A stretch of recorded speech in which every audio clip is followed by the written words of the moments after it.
Good morning students. आज class 9 के इस वीडियो में को एक्सरसाइज 6.1 में 3 सवाल बाकी हैं, उसको सॉल्व किया जाएगा। तो सबसे पहले हम क्वेश्चन नंबर 10 शुरू करते हैं। क्वेश्चन नंबर 10 है,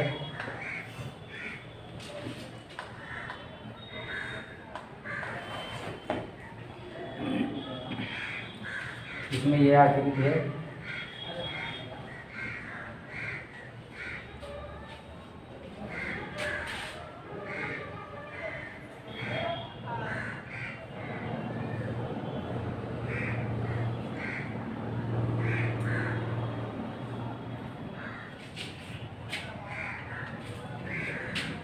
यहाँ ए, यहाँ बी, यहाँ सी। ये कोण है 55 अंश का। ये इतना कोण है 3x - 5 अंश का। और ये कोण है x + 20 अंश का। तो इसमें कहा है दी गई आकृति में BAC एक रेखा है। ये जो है एक रेखा है। x का मान ज्ञात कीजिए और कोण CAE और BAD। CAE मतलब ये कितने अंश का होगा और BAD यहाँ D है, यहाँ E। ये कोण आपको ज्ञात करना। तो सबसे पहले हमको x का मान ज्ञात करना होगा। तो आप ध्यान रहे ये जो तीनों कोण बन रहे हैं ये एक सीधी रेखा पर बन रहे हैं ऊपर की तरफ। तो कितने अंश का कोण होगा इनका योगफल 180 अंश। तो 3x - 5 + 55 + x + 20 बराबर होगा 180 अंश। 3x और 1 4x हो गया। 55 में से 5 घट गया, ये माइनस है ये प्लस है। 55 में से 5 घटा 50, 50 में 20 जुड़ गया 70 बराबर 180 अंश। 4x बराबर 180, ये उधर गया माइनस हो गया 70। 4x बराबर हो गया 110। x बराबर 110 में हम 4 से कर देंगे भाग। तो 4 दूना 8, 3 बचा, 4 सते 28, 4 पंचे 20। x का मान आ गया 27.5 अंश। x का जो मान होगा इसमें 27.5 अंश, या अगर मिनट में देखा जाए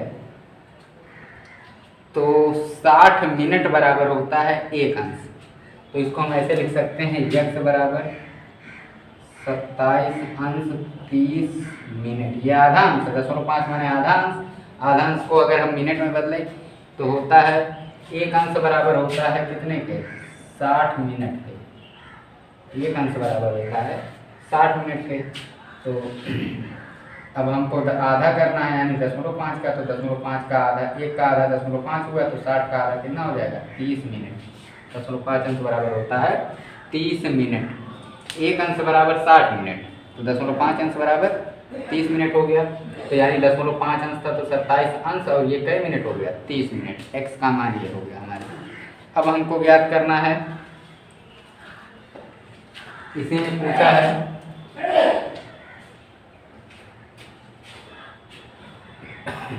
कोण CAE। कोण CAE बराबर कोण CAE बराबर होगा 3x - 5 दिया है। तो ये हो गया 3 गुणे 27 अंश 30 मिनट। तो 27.5 अंश से कर लीजिए पहले, फिर बाद में मिनट हम बदल लेंगे। 27.5 अंश - 5 अंश। तो 27.5 में 3 का गुणा होगा, 3 × 5 = 15, 3 से 23 22, 3 × 6 कितना हो गया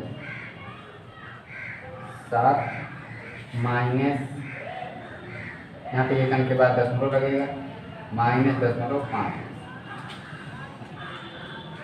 तो 72 में से इतना हम घटा दें। 72 में से 5 अंश घट गया, ये अंश में घटेगा, दशमलव वाला नहीं। 72 में से 5 घटा, कितना बचा 67 67.5 अंश, 67.5 अंश, यानी कि 67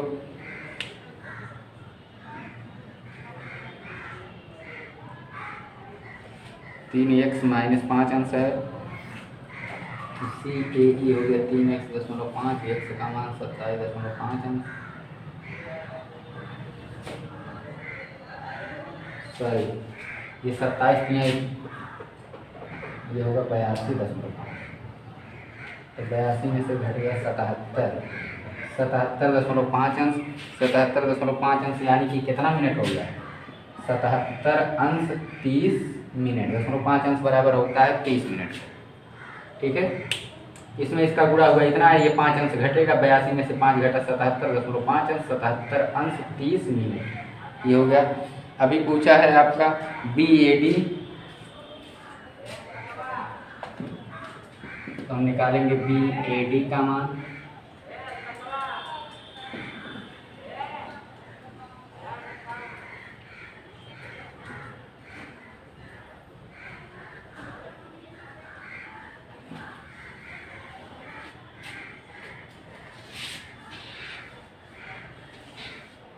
कोण BAD दिया है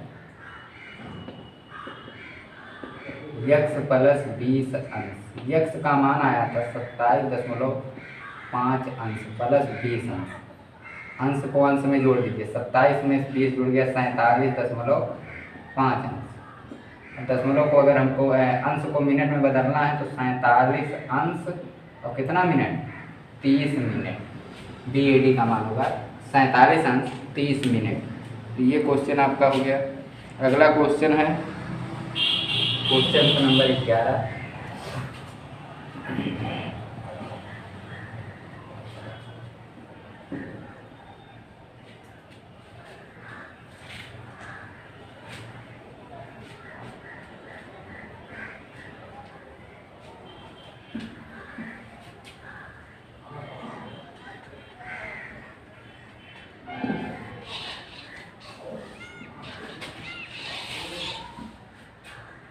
क्वेश्चन नंबर 11 है आपका।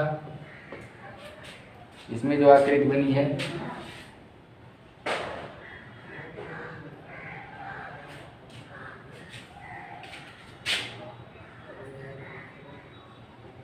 वो कुछ इस तरीके की आकृति है। यहाँ P है, यहाँ O है, यहाँ Q है, सॉरी यहाँ S है, यहाँ Q है, यहाँ R है। ये दिया है 60 अंश, ये दिया है 4 x अंश, और ये दिया है आपका ये कोण 40 अंश। इसमें क्या है, दी गई आकृति में POS यानी ये पूरा एक रेखा है, एक सीधी रेखा है, सरल रेखा है। यक्स का मान दिया तो एक सीधी रेखा पर एक साइड में जितने भी कोण बने सबको जोड़ा जाए, योगफल कितना होता है? 180 अंश। लिखेंगे 60 अंश प्लस 4 x अंश प्लस 40 अंश बराबर होता है 180 अंश। 60 40 ये हो गया 100 अंश प्लस 4 x अंश बराबर हो गया 180। यक्स का मान ज्ञात करना, इसको इधर रखिए, इसको पक्षांतर कीजिए, 180 माइनस 100 अंश, 4 x अंश बराबर 180 में से 100 घटा 80 अंश, x अंश बराबर 80/4, x का मान आ गया 20 अंश। x कितने अंश का होगा? 20 अंश का। ठीक है, अब है अगला क्वेश्चन। अगला क्वेश्चन है 12।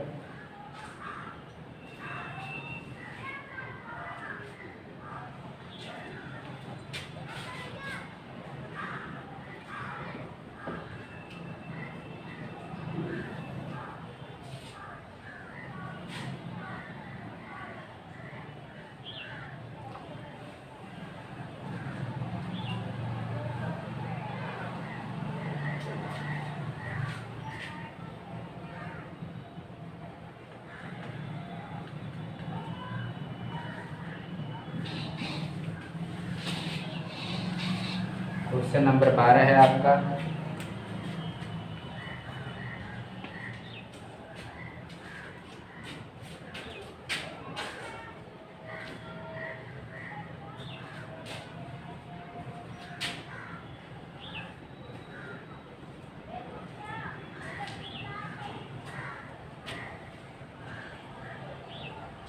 कुछ इस तरीके की आकृति है, यहाँ P, यहाँ Q, यहाँ U, यहाँ T, यहाँ R, यहाँ S, यहाँ R है, यहाँ S है। ये दिया है 70 अंक,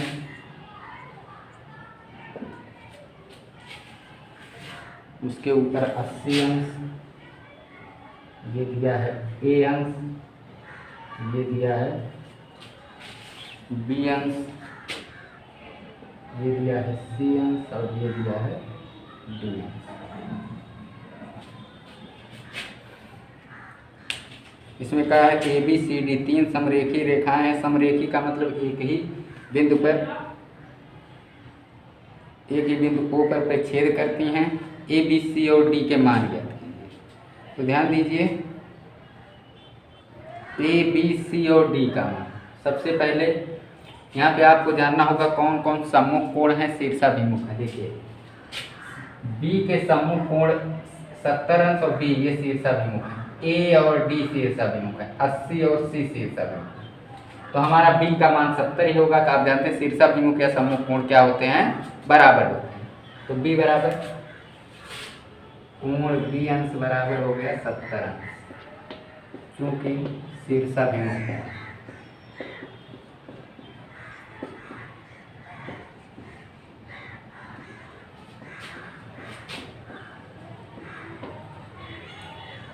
और C बराबर हो गया, C अंश बराबर हो गया 80 अंश। इसका भी रीजन वही, क्योंकि शीर्षाभिमुख कोण है।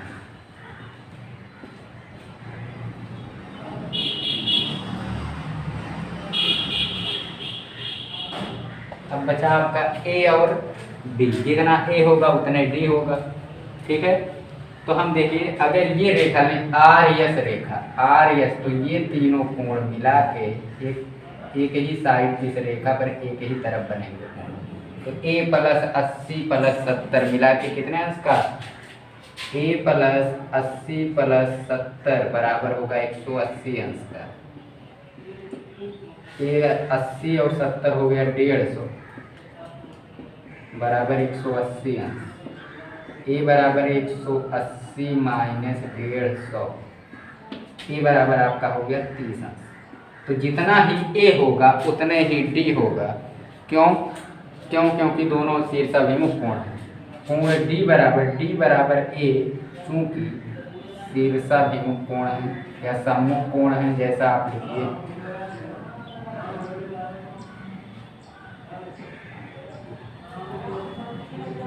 तो D बराबर भी कितने अंश का हो गया, 30 अंश।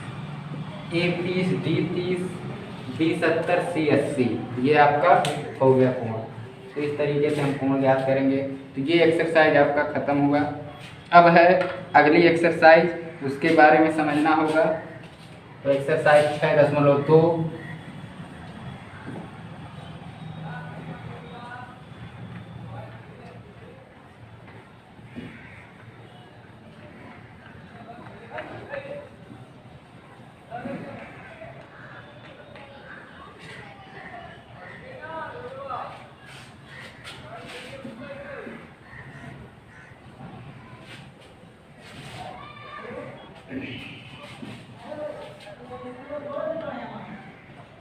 एक्सरसाइज 6.2, इसमें है समांतर रेखाएं और तिर्यक रेखाएं। तो सबसे पहले हमको समांतर रेखाएं समझना होगा।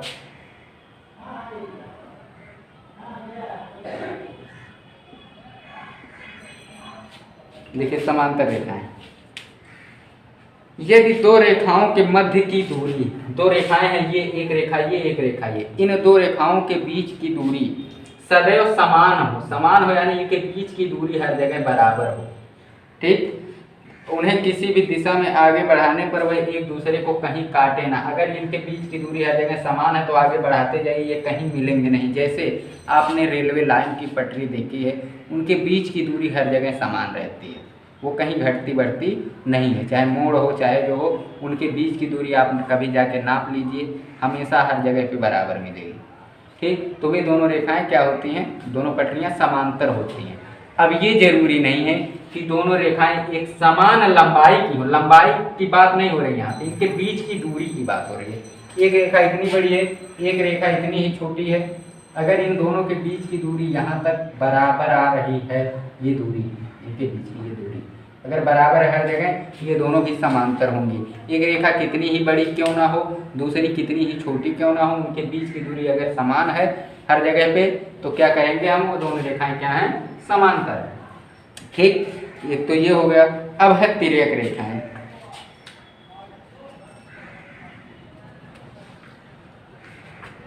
अब है तिर्यक रेखा। तिर्यक का मतलब ही जानते हैं, तिर्यक माने होता है तिरछी। तिरछी तिर्यक रेखा किसे कहते हैं, जब एक रेखा, यदि एक रेखा दो या दो से अधिक रेखाओं को, दो रेखा को या दो से अधिक रेखाओं को भिन्न भिन्न बिंदुओं पर परिच्छेद करे। भिन्न भिन्न मतलब अलग अलग जगह पे काटे। जैसे ये खींच लीजिए, ये रेखा है यल, मान लिया। अब ये दो रेखाओं को अलग अलग बिंदुओं पर परिच्छेद करे, यहाँ पे काट रही है, यहाँ पे काट रही है, ठीक है। तो ये क्या होगा, तिर्यक रेखा होगा। भिन्न भिन्न स्थानों पर परिच्छेद करे तो वह क्या कहलाती है, तो वह तिर्यक रेखा कहलाती है, ठीक है। अब तिर्यक रेखा द्वारा बने कोण, जब तिर्यक रेखा दो रेखाओं को, चाहे समांतर रेखाओं को काटे चाहे असमांतर रेखाओं को काटे, तो कोण बनते हैं कुछ इस तरीके के। अब इसमें कोण क्या बनेंगे, मान लिया जब तिर्यक रेखा दो असमांतर रेखाओं को काटती है, मान लिया समांतर नहीं है, असमांतर रेखाओं को काटती है,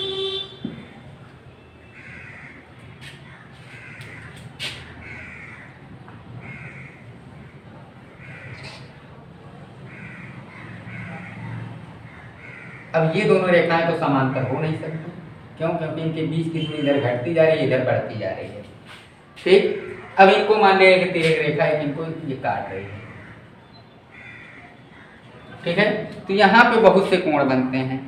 अब यहाँ पे कौन कौन कोण बन सकते हैं, देखिए यहाँ एक कोण बनेगा, एक कोण इधर बनेगा, एक कोण इधर बनेगा, एक कोण इधर बनेगा, एक कोण इधर बनेगा, एक कोण इधर बनेगा, एक कोण इधर बनेगा, एक कोण इधर बनेगा, यानी 8 कोण बनते हैं। कितने कोण, 8 कोण। अब इन 8 कोणों में आपको ये जानना होगा, अब चलिए इनका नामकरण कर दिया जाए। 1 है, 2 है, 3 है, 4, ये हो गया, और है 5 है, 6 है, 7 है, और ये जो कोण है ये 8। ठीक, 1 2 3 ये 4 है, ये चौथा कोण ये है, इसको थोड़ा इधर लेते हैं। 5 है, ये 6 है, ये 7 है, और ये जो कोण बना है ये वाला, ये 8 है। अब इसमें कोण है, अब इसमें बहुत से कोण बनते हैं, उनके नाम हैं। अब सबसे पहले है संगत कोण।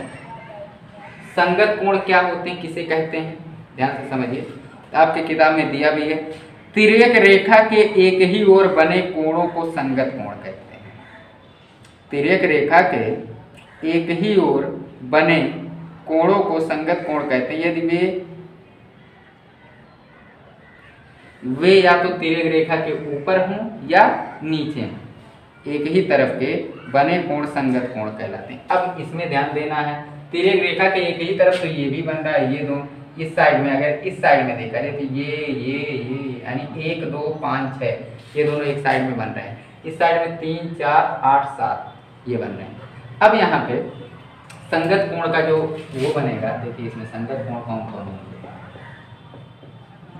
संगत कोण होगा एक ऊपर वाला, एक नीचे वाला, कोण 1 कोण 5 ये युग्म बनेगा, 2 और 6 बनेगा, कोण 2 कोण 6 इस साइड में ये बन गए 1 और 5 2 और 6, ठीक है। 1 और 5, 2 और 6। फिर इस साइड में आ जाइए, इस साइड में इधर भी तो बन रहे हैं, 3 के साथ संगत कोण होगा, कोण 3, कोण 8, कोण 4,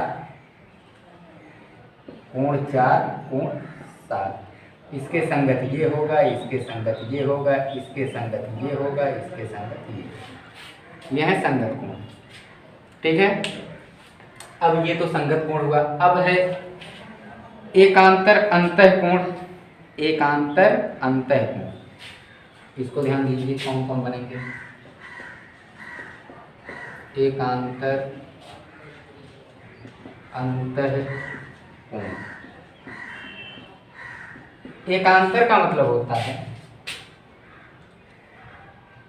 जैसे दो रेखाओं को ये रेखा काट रही है, तो एकांतर का मतलब होता है एक इस साइड का, एक इस साइड का, ऐसे ऐसे एक दूसरे के तिरछे हैं, ये एकांतर कहलाते हैं। लेकिन अब अंतः और बाह्य में अंतर आ जाएगा। एकांतर अंतः कोण की बात इसने कही है, तो एकांतर अंतः कोण किसे कहते हैं? अब इसमें ध्यान दीजिए, एकांतर अंतः कोण जो होगा, अंतः का मतलब होगा अंदर। एकांतर अंतः कोण का मतलब होगा अंदर। तो एकांतर अंतः कोण का जो अंतः मतलब अंदर हो गया, तो अंदर में ये 2 बन रहा है, 4 बन रहा है, 5 बन रहा है, 8 बन रहा है, ये 4 कोण बन रहे हैं अंदर। और ये 6, 7, 1, 3 ये तो बाहर हैं। तो एकांतर अंतः कोण का जो युग्म होगा, इसमें देखिए हमने कहा एक इस साइड का, एक इस साइड का, यानी अगल बगल। तो अंतः में आएंगे तो अंतः में इसके 5 के इस साइड में बन रहा है 4, तो होगा कोण 4, कोण 5, कोण 2, कोण 8, ये बनेगा, यही बनेगा। अगर एकांतर बाह्य की बात आ जाए, एकांतर बाह्य की बात आ जाए,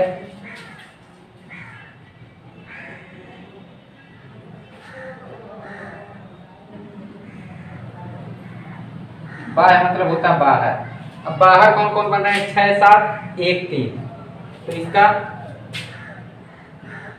1, 7 ये दोनों एकांतर बाह्य कोण होंगे, 3 और 6 होंगे, 3, 6 ये है एकांतर बाह्य कोण के योग। अब है कर्मागत अंतः कोण।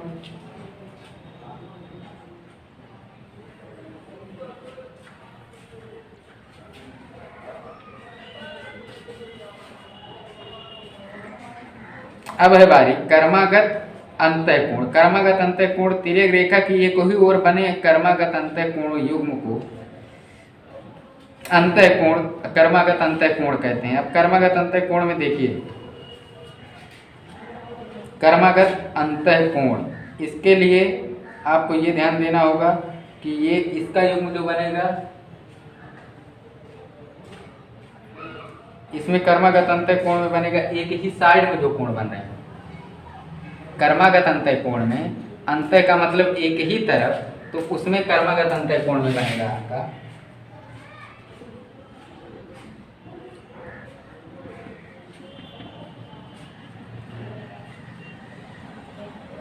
कर्मागत अंतः कोण। अंतः कोण का मतलब अंदर में, कर्मागत मतलब एक ही साइड में, तो 2, 5, 4, 8 ये दोनों है कर्मागत अंतः कोण। ये होगा 2 तथा 5, ये हो गया 4 तथा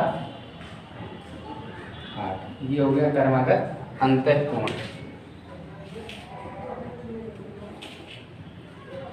तो ये आपके कोण बन गए हैं। अब यहाँ पे ये ध्यान देना है, जब ये जो है असमांतर है रेखाएं तब भी यही कोण बनेंगे। समांतर रेखाओं को जब एक तिर्यक रेखा काटेगी या परिच्छेद करेगी तब भी यही कोण बनेंगे, इसके अलावा दूसरे कोण नहीं बनेंगे।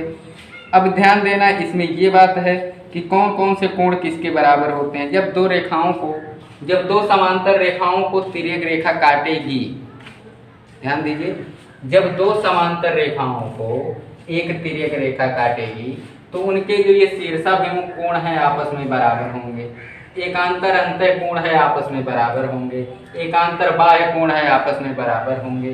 कर्मागत अंतः कोणों का योगफल, यहाँ ध्यान देना है इस बात पे, कर्मागत अंतः कोणों का योगफल 180 अंश होगा। कितना होगा? 180 अंश होगा।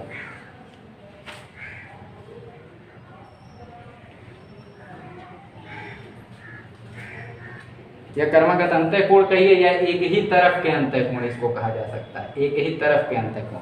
इनका योगफल कितना होता है? 180 अंश होता है। तो इन सब बातों पे ध्यान रखिएगा।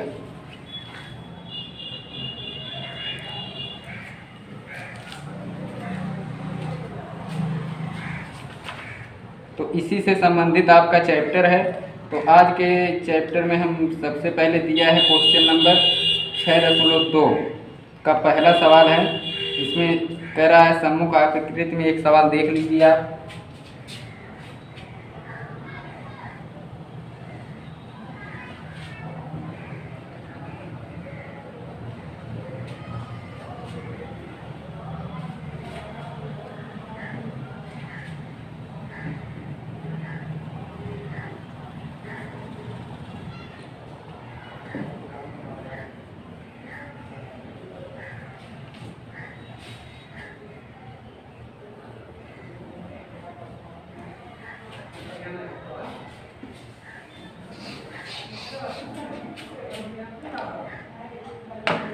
इसमें जो पहला सवाल है,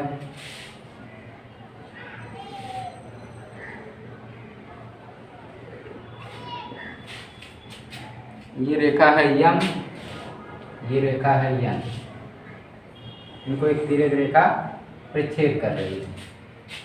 यहाँ दिया है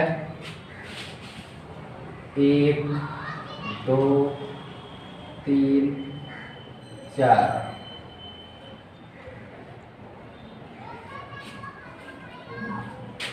5 6 7 8। तो ये कह रहा है दी गई आकृति में कोण 160 अंश है और कोण 6 120 अंश है। तो सिद्ध कीजिए एम समांतर यन, यम समांतर यन। तो यम समांतर यन कैसे सिद्ध होगा? दिया है क्वेश्चन नंबर पहला, दिया है कोण 1 बराबर 60 अंश और कोण 6 बराबर 120 अंश सिद्ध करना है।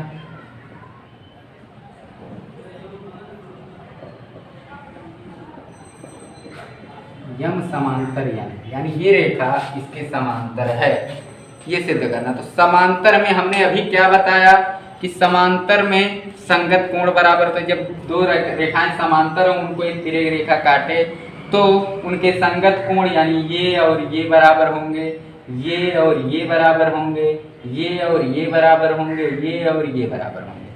और एक बात हमने कहा एकांतर अंतःकोण बराबर होंगे, एकांतर बाह्य कोण बराबर होंगे, यानी कर्मगत अंतःकोण या एक ही तरफ के अंतःकोणों का योगफल 180 अंश होगा।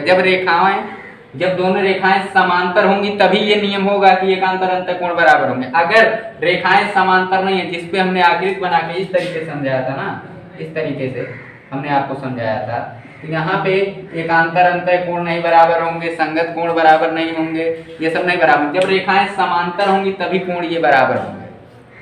समझ में आ रही बात? और तभी एक ही तरफ के अंतःकोणों का योगफल 180 अंश होगा। ठीक है, तो यहाँ पे हमको ये सिद्ध करना है कि ये जो है समांतर है। तो अगर हम ध्यान दीजिएगा, हमने क्या कहा कि रेखाएं जब समांतर होंगी तभी संगत कोण बराबर होंगे, या एक ही तरफ के अंतःकोणों का योगफल तभी 180 अंश होगा। ठीक है, तो अगर हम इनमें से कोई भी चीज सिद्ध कर दें कि एकांतर अंतःकोण बराबर है, या कह दें एक ही तरफ के अंतःकोणों का योगफल 180 अंश अगर हम ला दें, तो अभी कह सकते हैं रेखा समांतर है। क्यों? तभी तो समांतर होगी। जब रेखाएं समांतर होंगी तब एक ही तरफ के अंतःकोणों का योगफल 180 अंश होगा। अब एक ही तरफ के जब कोणों का योगफल 180 अंश होगा तो रेखाएं समांतर होंगी। ये एक दूसरे के विपरीत है ना। तो हम क्या करने जा रहे हैं? उत्पत्ति। उत्पत्ति का मतलब सिद्ध करना है, तो उत्पत्ति प्रूफ, जिसको हम कहते हैं प्रूफ, यानी अब सिद्ध किया जाता है। तो कोण 1 बराबर दिया है 60 अंश। ध्यान दीजिए, कोण 1 बराबर है 60 अंश और कोण 6 बराबर है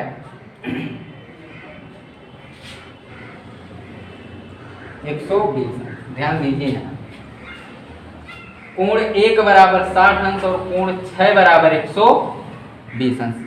यहाँ ध्यान दीजिए, अगर हम अभी हमने आपने पढ़ा ऐसे रेखा अगर एक दूसरे को काटे तो ये और ये कोण एक ही जो है सम्मुख कोण है या शीर्षाभिमुख कोण है वो बराबर होते हैं, ये तो आपने पढ़ा। तो यहाँ देखिए 1 और 3 ये दोनों बराबर होंगे कि नहीं, ये रेखा को ये रेखा काट रही है, इतने मान लीजिए, ठीक, इस रेखा को ये रेखा काट रही है, तो ये दोनों कोण 1 बराबर होगा कोण 3 के, क्यों, क्योंकि शीर्षाभिमुख। समझ में आई बात इतना, ठीक। कोण 3 का मान कितना हो गया, ध्यान दीजिए, कोण 3 का मान कितना हो गया, कोण 3 बराबर भी हो गया 60 अंश, एक है जितना उतना वो होगा। अब अगर हम 3 और 6 को जोड़ दें, कोण 3 धन कोण 6 बराबर कितना हो जाएगा, ध्यान दीजिए, कोण 3 का मान 60 अंश और 6 का मान 120 अंश, कितना हो गया 180 अंश हो गया। अब ये दोनों 3 और 6 हैं कौन, कोण एक ही तरफ के अंतः कोण है, या जिसको हम कहते हैं कर्मागत अंतः कोण कहते हैं। हमने क्या बताया था, कर्मागत अंतः कोणों का योगफल अगर रेखाएं समांतर हैं तो उनके कर्मागत अंतः कोणों का योगफल क्या होता है, 180 अंश होता है, जो कि 180 अंश हम ला भी दिए। अब 180 अंश आ गया तो क्या होगा, यहाँ लिखेंगे चूंकि कर्मागत अंतः कोणों का योगफल 180 अंश है, अतः यम समांतर कर्मागत अंतः कोणों का योगफल 180 अंश आ गया। यहाँ पे ध्यान देने वाली बात यही है कि जब रेखाएं समांतर होंगी तो कर्मागत अंतः कोणों का योगफल 180 अंश होगा, और अगर कर्मागत अंतः कोणों का योगफल 180 अंश है तो रेखाएं समांतर है, उसी एक दूसरे का उल्टा। अगर रेखाएं समांतर तो कर्मागत अंतः कोणों का योगफल 180 अंश, और अगर कर्मागत अंतः कोणों का योगफल 180 अंश तो रेखाएं समांतर, दोनों हो गए। कर्मागत अंतः कोणों का योगफल हमने 180 अंश ला दिया तो रेखाएं क्या है, समांतर है। तो इस तरीके से ये सवाल सिद्ध होता है। तो आप इसमें क्या है, आप परमेय भी दिया है, परमेय नंबर, अगर कोई कंफ्यूजन है तो हम आपको बता दे रहे हैं कि परमेय नंबर आप क्या पढ़ लीजिए,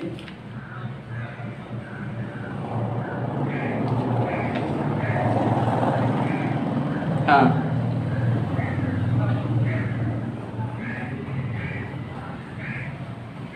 कर्मागत आप पेज नंबर 138 पे परमेय नंबर 6.5 पढ़ लीजिएगा। लिखा, यदि एक तिर्यक रेखा दो रेखाओं को इस प्रकार काटे कि तिर्यक रेखा के एक ही ओर के अंतः कोणों का युग्म संपूरक हो, संपूरक का मतलब होता है 180 अंश हो, तो वे दोनों रेखाएं समांतर होती हैं। तो तिर्यक रेखा के एक ही तरफ के अंतः कोणों का योगफल, तिर्यक रेखा के एक ही तरफ के अंतः कोणों का योगफल, जिसको हम कर्मागत अंतः कोण भी कहते हैं, इनका योगफल अगर 180 अंश है तो रेखाएं समांतर होती हैं। तो इनका योगफल हम ला दिए 180 है तो रेखाएं समांतर, ठीक है। तो फिलहाल आज के वीडियो में बस यहीं तक, थैंक यू।